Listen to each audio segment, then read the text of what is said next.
Senhora. Esse romance de José de Alencar foi publicado pela primeira vez no ano de 1875 e narra em terceira pessoa a história de Aurélia Camargo, moça pobre que vive com sua mãe viúva e um irmão num bairro do Rio de Janeiro, Santa Teresa. Você vai ouvir agora uma adaptação livre deste romance, feita por José Geraldo Petean. Bom divertimento. Primeira parte, O Preço. Aurélia tinha 18 anos quando apareceu pela primeira vez na sociedade fluminense. Era rica e formosa. Por ser órfã, vivia Aurélia em companhia de Dona Firmina Mascarenhas, uma velha parenta viúva. Essa parenta não passava de mãe de encomenda para condescender com os escrúpulos da sociedade brasileira, que naquele tempo não tinha admitido ainda certa emancipação feminina. Aurélia também tinha um tutor, seu tio Lemos, mas essa pessoa, a julgar pelo caráter da pupila, não devia exercer maior influência em sua vontade do que a velha parenta. Depois dessa entrada triunfal na corte, Aurélia vivia rodeada de pretendentes que a disputavam como se disputa um prêmio. Aurélia tinha uma esperteza admirável em sua idade. Avaliava a situação difícil em que se achava. Daí vinha, talvez, a expressão cheia de desdém e as revoltas mais impetuosas contra a riqueza que lhe servia de trono. Convencida de que seus inúmeros apaixonados, sem exceção de um, a pretendiam unicamente pela riqueza, Aurélia reagia aplicando a esses pretendentes um certo valor monetário. Em uma noite, no Cassino Fluminense, Lísia Soares, sua amiga íntima e que desejava ver Aurélia casada, disse-lhe: O que achas da elegância de Alfredo Moreira, Aurélia? É um moço muito distinto, Lísia. Como noivo, vale bem uns 100 contos de réis. Mas eu tenho dinheiro para pagar um marido de melhor preço. Não me contento com esse. Numa manhã, após se deliciar com seu café, Aurélia tomou uma decisão. Através de um criado, enviou uma carta para o Sr. Lemos, seu tutor, solicitando que ele viesse imediatamente visitá-la. Por volta da hora do almoço, chega o Sr. Lemos. Tomei a liberdade de incomodá-lo, meu tio, para falar-lhe de objeto muito importante para mim, de meu casamento. Já que está decidida mesmo a se casar, minha sobrinha, vou procurar-lhe o noivo nas condições precisas. Não precisa, meu tio. Já encontrei o homem com o qual me casarei. Mas como? Sendo eu o seu tutor, tenho que lhe dar a minha aprovação? Mas não há de negar essa aprovação. Completei 19 anos e posso requerer com o juiz uma autorização para casar-me com quem eu quiser. É a minha vontade. E para realizá-la, não me incomodo de sacrificar a herança que meu avô me deixou. É próprio de quem tem 19 anos jogar dinheiro fora. Esquece, meu tio, que desses 19 anos, 18 deles eu vivi na extrema pobreza. E apenas a um vivo no seio da riqueza. Não necessito relembrá-lo o tempo todo que guardo em mim duas grandes lições desse mundo. A da miséria e da opulência. De que me vale ter tanto dinheiro se ele não servir para casar-me ao meu gosto? Mesmo que para isso seja necessário gastar alguns miseráveis contos de réis. Desejo, como é natural, obter o que pretendo o mais barato possível. Mas o essencial é obter. Não dizem que o dinheiro traz todas as venturas? Diante das convicções de Aurélia, o Sr. Lemos não tinha muito o que dizer. Preciso que o senhor me faça 2 grandes favores. Adelaide, a filha do senhor Tavares do Amaral, está noiva de um rapaz e vai se casar com ele contra sua vontade. Todos sabem que o coração de Adelaide pertence ao Dr. Torquato Ribeiro. Por ele ser pobre, o senhor Manuel, pai de Adelaide, o tem rejeitado. Quero que o senhor faça chegar aos ouvidos do pai de Adelaide que o Dr. Torquato recebeu uma pequena herança de 50 contos de réis. Não se preocupe, meu tio. Eu mesmo estou destinando essa herança ao Torquato. Acredito que, quando souber disso, o senhor Manuel concederá a mão da filha para ele. Mas, Aurélia, por que vamos nos intrometer em assuntos alheios? Porque é preciso, quanto antes, desmanchar esse infeliz casamento de Adelaide. Esse moço de quem ela está noiva e praticamente de casamento marcado é o homem que escolhi para meu marido. Quanto mais Aurélia compartilhava de suas decisões com o tio, mais ele se assustava e se mantinha quieto, deixando Aurélia continuar com seus esclarecimentos. Depois de acertarmos o casamento de Adelaide com Torquato, quero que o senhor procure seu antigo noivo e, sem dizer o meu nome, ofereça-lhe um dote de 100 contos de réis. Se não bastarem 100 e ele exigir mais, diga-lhe que o dote será de 200. Repito, não revele meu nome. Tem apenas autorização de dizer que a moça com o qual vai se casar não é velha nem feia. Meu tio, não se assuste com minha atitude. Estou apenas comprando a minha felicidade. Posso pelo menos saber o nome desse rapaz? Fernando Seixas. Trabalha em um departamento do município, mas seu verdadeiro anseio é de se tornar escritor. Passou algum tempo em Pernambuco, a trabalho, e retornou ontem para a corte. É o momento ideal para que o senhor se aproxime dele. O Sr. Lemos ainda não estava de todo restabelecido do atordoamento que sofrera, mas antes de partir, apertou a mão da sobrinha e lhe prometeu cumprir os desejos da melhor forma possível. Estava Fernando em sua casa conversando com suas irmãs quando o Sr. Lemos foi procurá-lo. Meu rapaz, fui encarregado por uma família para procurá-lo, pois pretendem casar uma moça rica e bonita o quanto antes. Fernando compreendeu imediatamente que se tratava de um negócio. Desculpe, meu senhor, devo lhe informar que já estou comprometido. Compromissos rompem-se de um momento para o outro. O que deve avaliar, meu rapaz, é que o dote oferecido é de 100 contos de réis. Agradeço sua atenção, meu senhor, mas não posso aceitar essa proposta. Esse tipo de negócio não se resolve assim de uma hora para outra. Vou deixar o meu cartão com meu endereço. Caso mude de ideia, saberá onde me procurar. 3 dias depois, estava o Sr. Lemos em seu escritório, quando Fernando Seixas apareceu dizendo que havia pensado na proposta e que resolveu aceitá-la, mas com uma condição. Preciso de 20 contos de réis adiantados, Sr. Lemos, ou melhor, para amanhã. Na manhã seguinte, depois de fazer Fernando assinar um documento onde se comprometia a se casar no prazo de 3 meses com a senhora que fosse indicada por ele, o Sr. Lemos entregou-lhe os 20 contos como havia sido combinado. Depois desse episódio resolvido, tanto Aurélia como o Sr. Lemos ficaram intrigados tentando entender o que foi que fez Fernando tão rapidamente mudar de ideia e por que necessitava com tanta urgência dos 20 contos de réis. Finalmente chegou o dia em que Fernando iria conhecer sua futura esposa. O Sr. Lemos tratou de preveni-lo, dizendo que a moça nada sabia e nem suspeitava do acordo que havia entre os dois. Quando Aurélia entrou no salão onde todos a esperavam, Fernando levou um susto. Por algum tempo julgou-se vítima de uma alucinação. Custava-lhe convencer-se de que tivesse realmente diante de si a mulher de quem se julgava eternamente separado.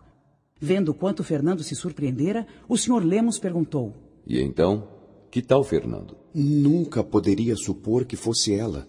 Mas diga-me com franqueza, Sr. Lemos, qual foi o motivo por que o senhor escolheu-me para marido de sua pupila quando nem me conhecia? Não faço mistério, meu rapaz. Não me convinha que a pequena se deixasse iludir pelas lábias de um desses bigodinhos que lhe andam ao faro de dote. Quando soube que Aurélia outrora gostara do senhor, fui procurá-lo. Fernando ficou convencido com aquela explicação e desde então passou a encontrar-se quase todas as noites com Aurélia, ou em casa desta ou na sociedade. Passado algum tempo, o Sr. Lemos convenceu Fernando de que havia chegado a hora de formalizar o pedido de casamento. A moça, já prevenida da visita, os esperava no salão. Lemos tomou a palavra. Dona Aurélia, o Sr. Fernando Seixas, a quem já conhece por suas excelentes qualidades, pediu-me sua mão em casamento. Aurélia fitou seu pretendente com um olhar que desmentia o sorriso em flor de seus lábios e lhe disse: Não lhe parece difícil fazer a felicidade de um coração desabusado como este meu, Sr. Fernando Seixas? Tenho fé no meu amor. Com ele vencerei o impossível. O dia do casamento foi marcado. Reuniu-se então na Casa das Laranjeiras, a convite de Aurélia, uma sociedade escolhida e não muito numerosa para assistir ao casamento. Quando finalmente os noivos ficaram a sós no quarto nupcial, Aurélia perguntou para Fernando: É então verdade que me ama? Que posso eu mais desejar neste mundo do que viver a teus pés, Aurélia? O meu primeiro beijo de amor guardei-o para ti, minha esposa. Fernando se aproxima de Aurélia para beijá-la, mas antes que esse gesto se completasse, Aurélia, com a voz ríspida e rancorosa, disse: Esse beijo que guardou foi para a esposa mais amada ou para a mais rica? Chega de galanteios falsos, Fernando. Entremos na realidade, por mais triste que ela seja. Agora já podemos ser nós mesmos. Ou seja, eu, uma mulher traída.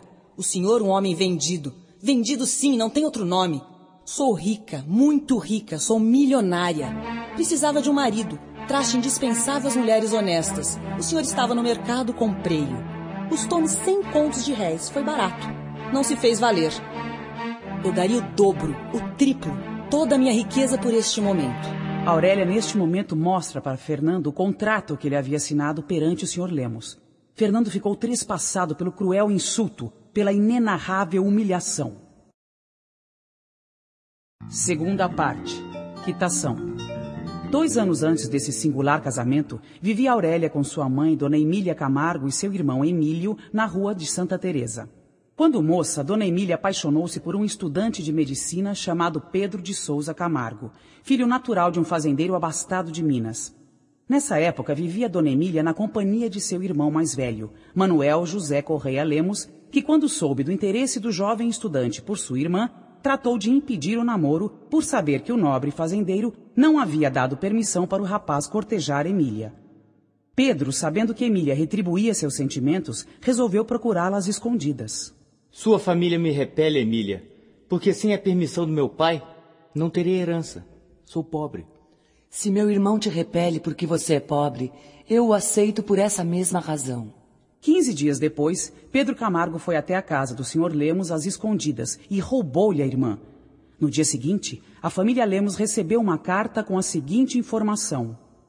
Pedro de Souza Camargo e Dona Emília Lemos Camargo têm a honra de participar a todos do seu casamento, celebrado ontem na matriz do Engenho Velho. Na ocasião em que o fazendeiro Lourenço de Souza Camargo, pai de Pedro, recebeu a notícia de que o filho vivia com uma rapariga que tirara da casa da família, imediatamente despachou um de seus camaradas com a missão de trazer Pedro para a fazenda no prazo de 1 semana. Chegando na fazenda, Pedro tentou algumas vezes contar toda a verdade ao pai, mas acabava desistindo, pois o pai era severo demais, autoritário demais. O tempo foi passando, Pedro sempre que podia voltava para a corte e passava alguns dias com Emília. Quando não podia, mandava dinheiro através de um amigo para que a esposa se sustentasse. Foi nesse ambiente que nasceu Emílio e Aurélia, os 2 filhos de Pedro Camargo e Emília Lemos. E também foi nesse mesmo ambiente que cresceram, longe da presença do pai. Quando Aurélia completou 16 anos, o seu pai faleceu de uma febre cerebral. Depois da viuvez, Dona Emília tornou-se ainda mais isolada e recolhida. Seu sofrimento aumentava quando pensava no infortúnio dos filhos. Passou a viver das economias que tinham guardado, das costuras de Aurélia e do pequeno salário de Emílio, que agora já estava com 18 anos e trabalhava como caixeiro de um corretor de fundos. Quando Dona Emília lembrava-se que o dinheiro deixado pelo esposo em breve acabaria, ficava desesperada. Insistia para que Aurélia arrumasse um casamento. O tempo passou e um novo golpe acometeu aquela família. Emílio, reconhecendo-se muito fatigado numa tarde de excessivo calor, cometeu a imprudência de tomar um banho frio. A consequência foi uma pneumonia que o matou em poucos dias. Dona Emília, depois de mais essa tristeza, e sabendo que seus dias estavam contados, redobrou em insistência para que Aurélia arrumasse um casamento. Muito contra sua vontade, Aurélia começou a se colocar na janela de sua casa todas as tardes. Não tardou que a notícia da menina bonita de Santa Teresa se propagasse entre certa roda de moços. A menina cumpria estritamente a obrigação que se tinha imposto. Mostrava-se para ser cobiçada e atrair um noivo. Entre os apaixonados de Aurélia, contava-se Eduardo Abreu, rapaz de excelente família, rico e nomeado entre os mais distintos da corte. No primeiro mês, a investida dos pretendentes não passou de um combate sem importância, breve. Porém, apareceram comentários e intenções maldosas. O pior é que quem abriu o exemplo foi pessoa conhecida. O Sr. Lemos, irmão de Dona Emília, quando ficou sabendo da bela moça de Santa Teresa, entendeu o velhinho que, em sua qualidade de tio, cabia-lhe um certo direito de primazia sobre esse bem de família. Não tardou em se aproximar de Aurélia e se apresentar como seu tio. Aurélia, neste momento, encheu-se de alegria, acreditando que as intenções do tio eram sinceras. Mas o velho logo se mostrou o oposto do que imaginava a menina. Para se fazer claramente, enviou uma carta para a sobrinha revelando a intenção de colocá-la em um mundo de luxo e escândalo. Aurélia, decepcionada com o tio que se apresentou como empresário dessa metamorfose lucrativa para ambos, voltou para o seu mundo desiludida com esse parentesco. Foi aí que apareceu Fernando Seixas. Ele começou a passar pela rua da casa de Aurélia fazendo-se notar. Sempre olhava para ela de uma forma muito particular, e ela discretamente retribuía esse agrado. Depois de 1 semana repetindo esse trajeto, numa tarde, Fernando tomou coragem e resolveu falar com a moça. Depois de revelar suas intenções sinceras e com o consentimento de Dona Emília, passou a frequentar assiduamente a modesta casa da moça. Durante 1 mês, Aurélia inebriou-se da suprema felicidade de viver amante e amada, mas até aí nenhum compromisso formal entre os dois havia se firmado. Por essa ocasião, para a alegria de Dona Emília, Eduardo Abreu apareceu em sua casa e, decidido, pediu a mão de Aurélia em casamento. Aurélia, Deus ouviu minhas súplicas. Agora posso morrer em paz. Não posso me casar com Eduardo, mamãe. Amo outro. Sei, o Seixas. E ele se casa contigo? Nunca lhe perguntei, minha mãe. Pois eu perguntarei. Naquela tarde, quando Dona Emília dirigiu a conversa para o ponto melindroso, Fernando lhe assegurou que suas intenções eram as mais puras. Disse que se ainda não havia manifestado esse desejo, era porque aguardava a ocasião certa. Ao saber que o casamento de Aurélia com Fernando estava ajustado, o Sr. Lemos não se sentiu derrotado em suas intenções. Não era homem de abandonar facilmente uma boa ideia. Sabia o Sr. Lemos que na Rua das Mangueiras morava o Tavares do Amaral e sua filha Adelaide. Sabia também o velhinho que Fernando, sempre que passava pela rua, trocava olhares com a moça. Adelaide era cortejada por Torquato Ribeiro, um rapaz pobre e desarranjado. O Sr. Lemos achou que se conseguisse fazer o pai da moça acreditar que Fernando seria o partido ideal para a filha, arranjaria de alguma forma esse casamento e faria com que Aurélia voltasse a pensar em sua proposta. Começou então a pôr em prática o seu plano, se aproximando cada vez mais de Tavares do Amaral. Por outro lado, após formalizar seu pedido de casamento com Aurélia, Fernando se pôs a pensar e a fazer cálculos sobre os gastos que esse futuro matrimônio lhe traria. Concluiu que o casamento visto por esse prisma era um indefinível terror.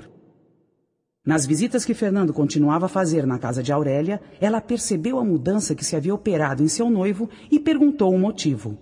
Se sua promessa de casamento está afligindo Fernando, eu a restituo. A mim basta-me o seu amor, já lhe disse uma vez. Foi por insistência do Sr. Lemos que o Sr. Tavares do Amaral convidou Fernando para jantar um domingo em sua casa. Após o jantar, enquanto Adelaide se distraía ao piano, o Sr. Tavares do Amaral sentou-se ao lado de Fernando e, sem rodeios, ofereceu-lhe a filha com um dote de 30 contos de réis. Fernando Seixas, pensando em seus credores, aceitou a proposta. Quando Fernando Seixas entrou em sua casa naquela tarde, Aurélia sabia que algo estava por acontecer. Ele então disse: Aurélia, o sonho dourado de minha vida era conquistar uma posição brilhante para colocá-la aos pés da única mulher que amei neste mundo, você. Mas a fatalidade que pesa sobre mim aniquilou todas as minhas esperanças e sei que serei menos infeliz renunciando à sua mão do que seria aceitando-a para fazê-la desgraçada e condená-la às humilhações da pobreza. Fernando balbuciou umas desculpas e despediu-se. Nesse dia Aurélia chorou, mas coisa pior estava por vir. Uma carta anônima esclareceu para ela o verdadeiro motivo do rompimento de seu compromisso com Fernando. Um dote de 30 contos de réis. Aurélia não conseguia acreditar que Fernando, o homem a quem amava, pudesse se rebaixar tanto. Era degradante para ela pensar que Fernando fora capaz disso. O autor da carta anônima era o Sr. Lemos. Quando Eduardo Abreu soube do rompimento entre Aurélia e Fernando, resolveu tentar novamente cortejá-la. Aurélia o recebeu cheia de afeição e de admiração por seu nobre caráter, mas disse ao rapaz que seria incapaz de amá-lo verdadeiramente, e isso a impedia de contrair matrimônio com ele. 3 dias depois, para o desgosto de Dona Emília, Eduardo Abreu partiu para a Europa em busca de consolo em país distante. Numa manhã, bateram à porta de Dona Emília. Quando a viúva e a filha vieram à sala, acharam sentado no sofá um velho alto e robusto. Ao ver Aurélia, o velho correu para abraçá-la. Dona Emília reprovou a atitude do desconhecido e só se acalmou quando o velho lhe disse: Não me conhece, minha senhora. Sou Lourenço Camargo, pai de seu marido. Desculpe meu impulso, mas assim que vi sua filha percebi o quanto se parece com meu finado filho Pedro. Depois da morte do filho, o velho Camargo encontrou em seus guardados uma caixa com fotos de Pedro junto à família, e nessa mesma caixa a certidão de casamento de Pedro e Dona Emília. Assim que o velho Lourenço Camargo fez seu testamento, voltou para a fazenda. Passados poucos meses, veio a falecer, deixando para a neta Aurélia todos os seus bens e economias. Com diferença de dias, piorou o estado de saúde de Dona Emília, e para a tristeza de Aurélia, numa manhã de domingo, Dona Emília faleceu. Após o enterro da mãe, Aurélia foi viver com a única parenta distante que lhe abriu as portas, Dona Firmina Mascarenhas. Até então, Aurélia não sabia que o avô havia lhe deixado uma herança volumosa de mais de 1000 contos de réis. Apenas divulgou-se a notícia de ter Aurélia herdado tamanha riqueza para que todos os seus parentes a procurassem, e à frente deles o velho Sr. Lemos, que por ter relações pessoais com o judiciário, arranjou com um juiz de órfãos a nomeação de tutor da sobrinha. Aurélia pensou em revoltar-se contra essa nomeação, Mas, por fim, preferiu ter um tutor a quem dominasse. E tinha meios para fazer isso. Afinal, havia guardado aquela carta com a proposta indecorosa que o tio havia lhe sugerido de se tornar uma mundana. Aurélia acabou aceitando o tio, mas com a condição de morar em sua casa e a de não ter relações com o resto da família, cuja presença lhe recordava a injúria feita à sua mãe. Por essa ocasião, Torquato Ribeiro tornou-se grande amigo de Aurélia. Logo nos primeiros dias que seguiram-se à abertura do testamento, Aurélia tratou de pagar as dívidas. Mas foi depois de 6 meses de luto que Aurélia apareceu na alta sociedade da corte. Enquanto isso, ensaiava para esse papel. Terceira parte. Posse. Revelado o passado de Aurélia, volta-se para o quarto nupcial. Cheia de rancor, Aurélia diz para o marido: Se tivesse me abandonado, Fernando, por amor a Adelaide, te perdoaria. Mas sei que foi pelo seu dote, o mesquinho dote de 30 contos. Nunca te perdoarei. Nesse instante, Aurélia foi até um móvel, abriu uma gaveta, tirou um pacote de dinheiro e disse: Dos 100 contos de réis que o senhor avaliou-se, já recebeu 20. Aqui tem os 80 que falta. Estamos quites e agora já posso chamá-lo meu, pois acabei de comprá-lo. Tome a sua posição, meu marido. Ajoelhe-se aqui a meus pés e venha dar-me seu primeiro beijo de amor. Porque o senhor ama-me, não é verdade? E nunca amou outra mulher senão a mim. Não amo, Aurélia. É verdade que amei. Mas a senhora acaba de esmagar a seus pés esse amor. Tem razão, vendi-me, pertenço-lhe. Faça de mim o que quiser. O senhor me causa horror. Deveria ter examinado o objeto que comprava para agora não arrepender-se. Depois dessas palavras de insultos, Fernando Seixas atravessou o quarto e desapareceu pela porta por onde, uma hora antes, ele entrara cheio de vida e de felicidade. Quando Aurélia ouviu o som dos passos de Fernando que se afastavam pelo corredor, precipitou-se com um arremesso de terror e deu volta à chave. Depois quis fugir, mas arrastou uns passos trôpegos e caiu sem sentido sobre o tapete do quarto. Após sair do quarto, Fernando sentia a respiração angustiada, mas era esse o seu único sinal de vida. De repente saiu daquele torpor e disse: Deus, não me tire a vida neste momento. Agora mais do que nunca preciso de minha razão. Fernando tomou uma decisão. Não aceitaria nada das vantagens que Aurélia poderia lhe oferecer com seu dinheiro. Portanto, as roupas e objetos oferecidos por ela nunca fariam parte do seu dia a dia. Dormiram em quartos separados. Somente no dia seguinte, na hora do almoço, se encontraram novamente. Como Dona Firmina estava presente à mesa, os dois se comportaram como um casal feliz no seu cotidiano. Quer que lhe sirva dessa salada, Fernando? Comeu tão pouco. A felicidade tira o apetite. Nesse caso, eu deveria jejuar. O dia transcorreu dessa maneira, ou seja, cheio de ironias e segundas intenções. No 5º dia após o casamento, Fernando apresentou-se no seu local de trabalho, onde foi muito festejado por sua prosperidade. Tinham perto de 1 mês de casados. Lísia Soares, que se dizia amiga mais íntima de Aurélia, em uma de suas visitas, lembrou-se de soprar uma faísca na presença de Fernando. Lembra-se quando você fazia a cotação de seus pretendentes, Aurélia? Perfeitamente. Mas sei bem onde quer chegar, Lísia. Quer saber o preço de Fernando? Não faço mistério disso, minha amiga. Fernando custou-me mais de 1 milhão. E paguei-o não em ouro, mas em moeda de maior valia. Custou-me o coração. Fernando manteve-se calado. Por mais que tentasse, não conseguia entender os procedimentos de Aurélia.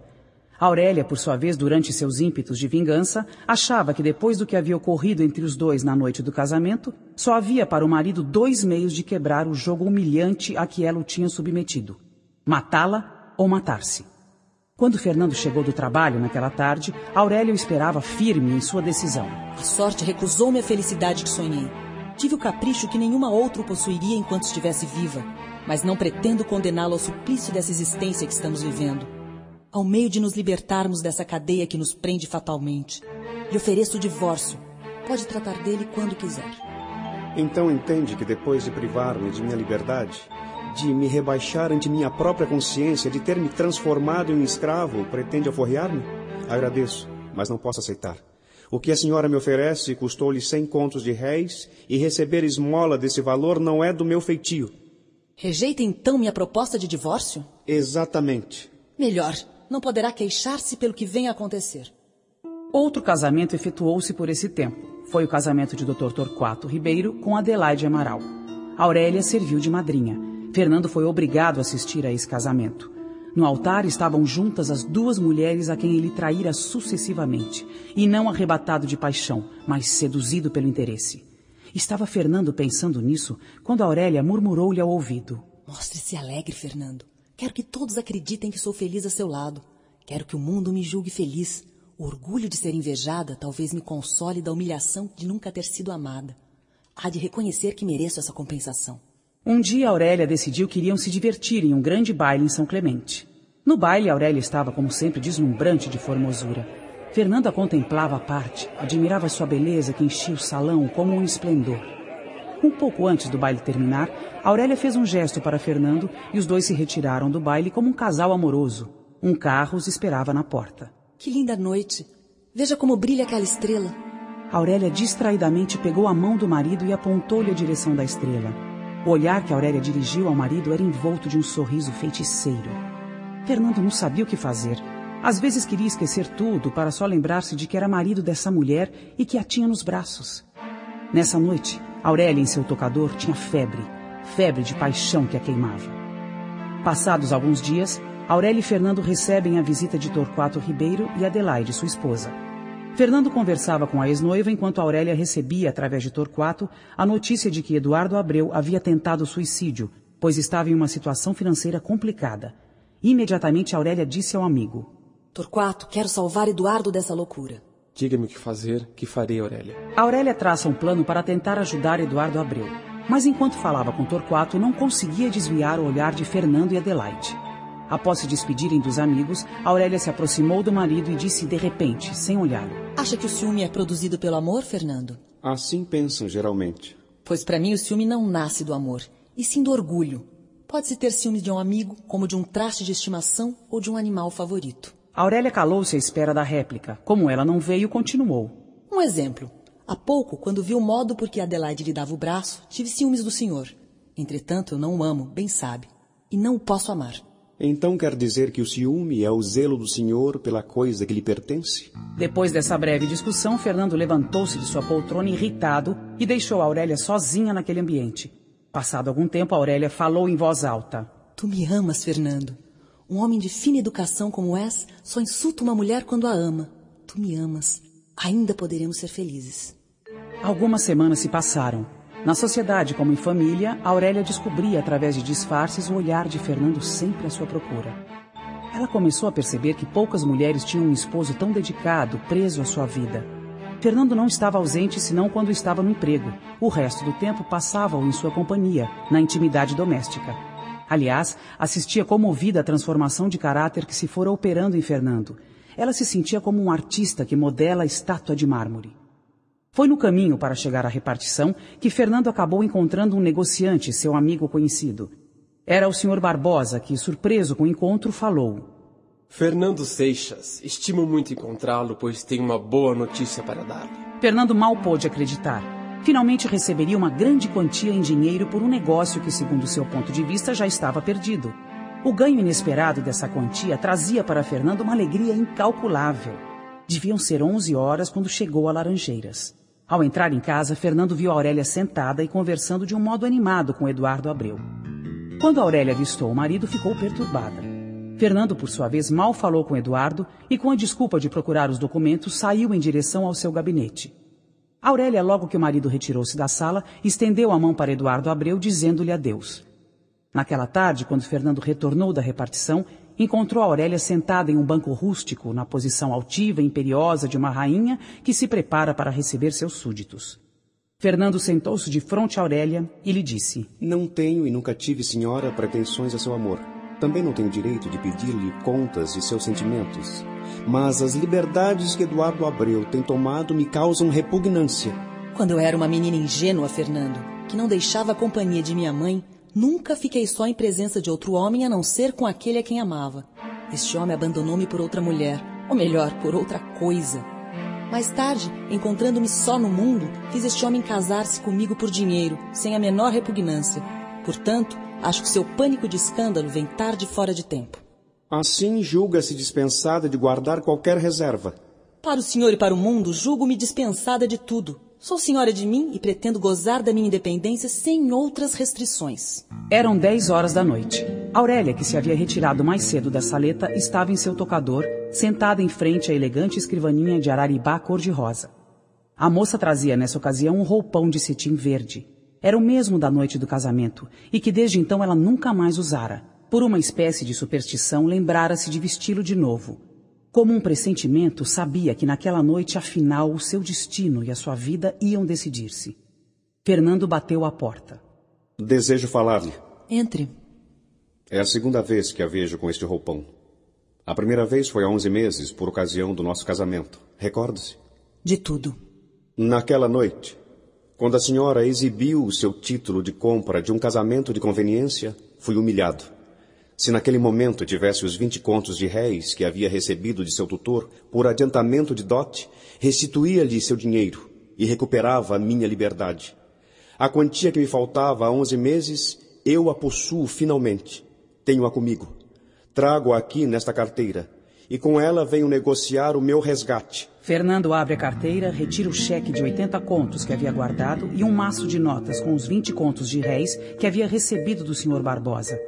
Aurélia, com a fleuma de uma negociante, abriu os maços, um após o outro, e contou as cédulas pausadamente. Depois falou. Está certo. Quer que lhe passe um recibo? Não há necessidade. Basta que me restitua o papel de venda. Aurélia atende prontamente o pedido de Fernando, entregando-lhe o contrato de casamento. Fernando, ao receber o documento, diz: Enfim, partiu-se o vínculo que nos prendia, Aurélia. Hoje, finalmente reassumi minha liberdade e a posse de mim mesmo. Como esta é a última vez que lhe dirijo a palavra, quero dar-lhe uma explicação que não me era lícita há 11 meses na noite de nosso casamento. A sociedade no seio da qual me eduquei fez de mim um homem à sua feição. O luxo dourava-me os vícios, e eu não via através da fascinação o materialismo a que eles me arrastavam. Habituei-me a considerar a riqueza como a primeira força viva da existência. Mesmo assim, quando seu tutor me procurou, recusei a proposta de casamento que ele me fez. Mas logo em seguida, uma situação familiar obrigou-me a aceitar a proposta. Minha irmã estava enamorada de um rapaz e necessitava de dinheiro para realizar essa união. Como sempre fui um perdulário, havia gasto nossas economias sem que ninguém soubesse. Sem dinheiro, a coitada não teria recursos para um enxoval e, consequentemente, acabaria desmanchando seu casamento. Para que isso não acontecesse, resolvi então aceitar a sua proposta. Não me achava no direito de causar tamanha infelicidade em minha estimada irmã. Não me defendo. Eu devia ter resistido, lutado. Hoje saberia afrontar a adversidade e ser homem. Aurélia assistia comovida à transformação de caráter que se fora operando em Fernando. Fernando concluiu. Era isso que tinha a dizer-lhe antes de separarmos-nos para sempre. Também eu desejo que não leve de mim uma suspeita injusta, Fernando. Aurélia explicou para Fernando o que Eduardo Abreu veio fazer em sua casa no dia anterior. Explicou como soubera da tentativa de suicídio do rapaz. Argumentou o quanto Dona Emília o apreciava e a sua decisão em ajudá-lo a superar essa crise. Após ouvir as explicações de Aurélia, Fernando dirigiu-se até a porta do quarto, mas antes de abri-la, ouviu. Um instante. Espere, Fernando, preciso lhe dizer mais uma coisa. Estes 11 meses não fomos nós que os vivemos, mas aqueles que se acabam de separar, e para sempre. Não sou mais sua mulher, e o senhor já não é mais meu marido, não é verdade? Fernando confirmou. Pois bem, agora ajoelho-me eu a seus pés, Fernando, e suplico-te que aceites o meu amor, este amor que nunca deixou de ser teu, nem mesmo quando mais cruelmente te ofendia. Fernando ergueu nos braços a formosa mulher que ajoelhara a seus pés. Os lábios de ambos iam se unir em um férvido beijo, quando o rapaz teve um pensamento e imediatamente afastou-se de Aurélia. Não, Aurélia. Tua riqueza separou-nos para sempre. A moça desprendeu-se dos braços do marido, correu ao tocador e pegou um papel lacrado. Despedaçou o lacre e mostrou para o marido. Era seu testamento, onde ela confessava o imenso amor que tinha por Fernando e o instituía seu herdeiro universal. Eu o escrevi logo depois do nosso casamento. Pensei que morreria naquela noite, sozinha nesse quarto, jogada nesse tapete. Depois de ouvir essa declaração, Fernando contemplava Aurélia com os olhos rasos de lágrimas. Um longo beijo de amor aconteceu entre os dois. As cortinas cerraram-se e as auras da noite, acariciando o seio das flores, cantavam um hino misterioso do santo amor conjugal. Você viu que as histórias do século passado também são interessantes? Pois é. Isso foi apenas uma degustação. Agora leia o livro e divirta-se ainda mais.